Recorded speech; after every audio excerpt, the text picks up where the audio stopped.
Eles combinaram de nos matar, mas a gente combinamos de não morrer. Cida Bento vem falando há um bom tempo sobre o pacto narcísico da branquitude, sobre os combinados silenciosos que têm a intenção de fazer cada pessoa negra continuar vivendo lugares de subalternidade, discriminação e violência. Para cada traço desse pacto, então, é preciso fazer surgir linha de pacto oposto, aquele que reivindica vida além da sobrevivência e só vira realidade com o direito de ser, existir, resistir, amar e ser amado, que só é possível com a denúncia de todas as faces em que o racismo se apresenta. E se é preciso linha, é preciso tecer. E se preciso tecer, as narrativas formam a trama sob a qual nossos pés trilham o caminho do antirracismo. Então, a experiência que eu tive assim, direta com racismo foi com meu pai, e ele nunca tinha falado assim muito abertamente, e quando ele começou a falar eu vi como afetou ele, né? E no relato ele fala que ele estava trabalhando e aí uma cliente veio, chegou para ele, ficou estressada, né, com uma situação e acabou xingando ele, acabou falando palavras ofensivas e cometeu racismo, chamando ele de macaco. E ele falou que no calor do momento ele ficou tão estressado, tão revoltado com a situação, que ele acabou falando uma coisa agressiva para ela de volta, mas foi uma forma que ele encontrou de se defender naquele momento, que a pessoa ela fica tão assustada com a situação que ela fica sem reação, né? Então teve outras coisas que ele contou, inclusive que ele passa até hoje. Então eu vejo como a autoestima da pessoa fica abalada, ela se coloca numa posição de submissão muito grande, fica com aquela ideia de que realmente é uma pessoa inferior. Então eu vejo como o racismo afetou e afeta até hoje meu pai. Tanto que desde jovem ele tinha aquela ideia de que tinha que casar com uma mulher branca para que os filhos dele não sofressem, tanto com a questão do cabelo, com a questão do tom da pele. Então ele sempre teve isso dentro dele, por tudo que ele passou até a vida adulta e passa até hoje. Então eu vejo como isso realmente afeta o destino, as escolhas da pessoa e está enraizado na vida dela. Se o racismo não existisse, eu teria crescido me sentindo suficiente desde o início.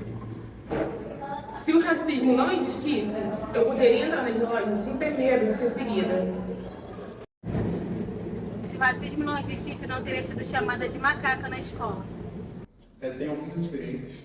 Sendo uma pessoa negra, é difícil não ter nenhuma experiência. Às vezes a gente só não identifica, talvez com o tempo, com o letramento racial. A gente revisita o nosso passado e entende questões que aconteceram com a gente.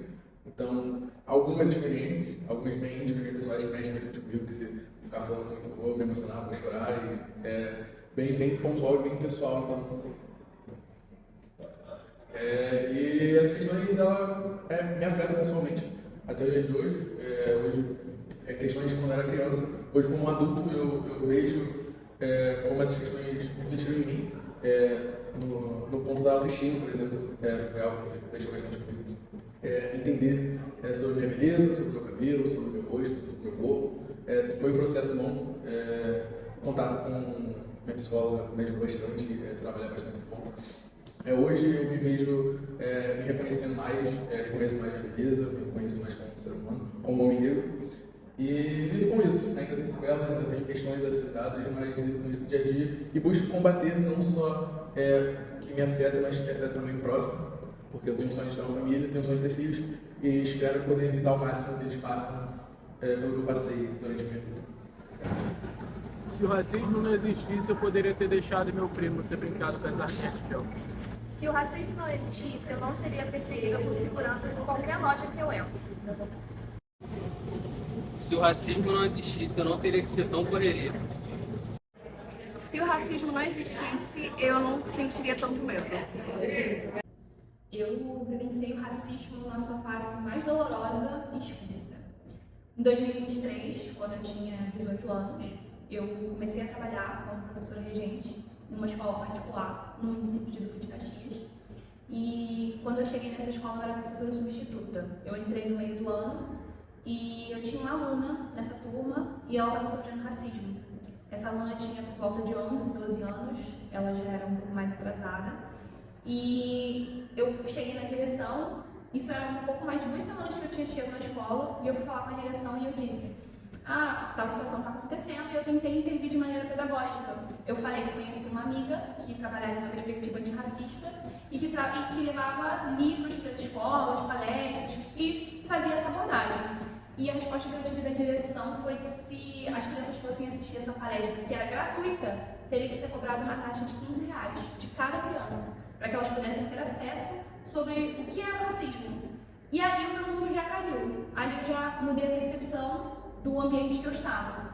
E passou assim 1 semana, 2 semanas, quando chegou na sexta-feira, era um dia assim, normal, uma semana normal, tinha um responsável, um pai de um aluno lá pela manhã, nessa escola, e era um pai de um aluno da minha turma, e eu já fiquei meio receosa. Quando eu chego para ir embora, assim, umas 5 horas, a diretora me chama para conversar, e aí ela falou para mim: Flávia, você pode vir aqui na minha sala? Eu falei: posso. E eu já fiquei com medo, eu pensei que ela ia falar alguma coisa sobre o meu trabalho, sobre eu estar fazendo algo errado, porque era meu primeiro emprego, e eu era professora, então eu fiquei com muito medo. E ela falou assim: não, é porque o pai de fulano veio aqui, porque a mãe dele está fazendo um movimento com outras professoras, com baixo assinado, porque ela quer que você saia da escola.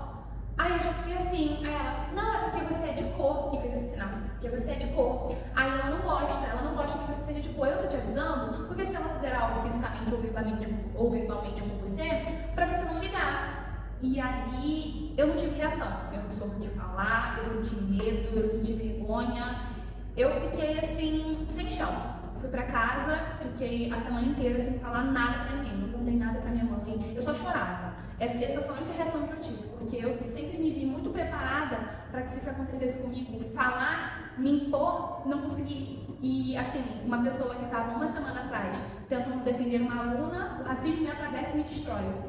Então eu me vi sem saber o que fazer. E aí nesse mesmo mês, era a festa junina da escola, a única coisa que eu fiz foi falar para toda a minha família: gente, vamos comigo, por favor, não deixem de ir na festa, vamos junto. E a minha mãe pensou que era porque era a minha primeira apresentação na escola. Todo mundo que eu queria que ela assistisse, os meus alunos, mas não era isso. A verdade é que eu estava com medo. Eu tive medo de ser agredida verbalmente, eu tive medo de ser envergonhada, de ser agredida fisicamente. Eu não sabia o que esperar de uma pessoa racista, o que ela seria capaz de fazer comigo. E assim, o que mais me machucou foi a situação ter sido tratada de forma naturalizada. A escola, que é um espaço que deveria acolher os alunos, que deveria ter movimentos antirracistas, também era racista. A escola não se posicionou, a escola só disse pra mim que não era nada demais, que não era pra eu ligar. O que você espera de um ambiente que deveria ser um espaço formativo, um espaço político, reduzir o racismo dessa maneira a nada? Peles pretas e suas marcas, máscaras brancas e seus danos, e não pense que eu tô brincando. Mas olha que ironia eu pensar assim: líderes inspiram jovens, morreu mais um na Martin Luther King. Tento salvar o mundo e curar os traumas, versos para que os meus não chorem mais à noite, e nesse mundo em que a vida já não vale nada, quanto que eu pago para acabar com a açoite. Tenho fé nos meus, mas em Deus nem tanto, mas deixa eu falar baixo e houve impunição. Ressignificando o espiritual, o mano atirou para o céu em forma de oração. Sinto que esse mundo nos castiga, sinto que ainda há esperança. Olha só o sorriso das crianças. Sinto que essa dúvida pressiona, nos vi como resposta. Olha só como muda a responsa. Sinto nossa alma tão cansada que algo nos guie. Olho para essa luz na encruzilhada. Sinto essa mira em nossa testa, mas não vi saída. Coisas que nem o corte disfarça. Se eu morrer essa noite, conte minha história. E deixe bem claro minha pele preta. Se os próximos buscarem por inspiração, deixarei minhas cartas em minha gaveta, mas se nós viver essa noite, conte nossa história. E deixe bem claro nossa redenção. Derrubamos muro pela trajetória, vencemos o ódio pela união. Sejamos essa referência, preto. Faça a questão das reverências, preto. Se orgulhe de sua vivência, preto, e que amanhã a luz acenda. Sejamos essa referência, preto. Faça a questão das reverências, preto. Se orgulhe de sua vivência, preto, e que amanhã a luz acenda.